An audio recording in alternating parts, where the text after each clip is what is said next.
राणा पाटील यांनी एनडीएमध्ये आलेल्या सर्व 6 खासदारांचं स्वागत केलंय। ओमराजे निंबाळकरांनी एनडीएमध्ये प्रवेश केल्यानं प्रतिस्पर्धी राहत नाही, मात्र ओमराजेंनी केलेल्या विधानावर योग्य वेळ आल्यावर नक्की बोलेन असं राणा पाटील म्हणाले। तर महायुतीत आल्यावरही संघर्ष कायम असल्याचं विधान ओमराजेंनी केलं होतं।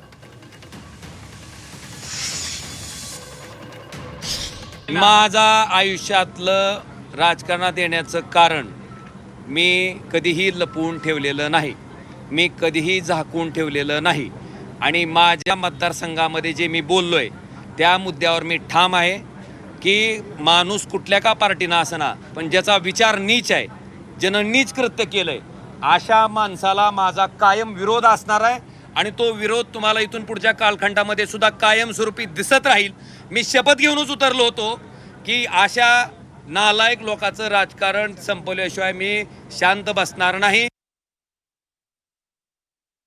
एनडीएमध्ये आलेले आहेत ओम सकट सर्व 6 खासदारांचं काल मी एनडीएमध्ये स्वागत केलं होतं।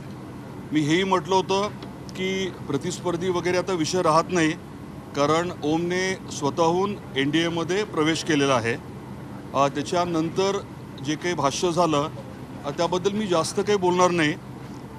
योग्य वेळेस मला जेव्हा वाटेल तेव्हा मात्र नक्की बोलेन।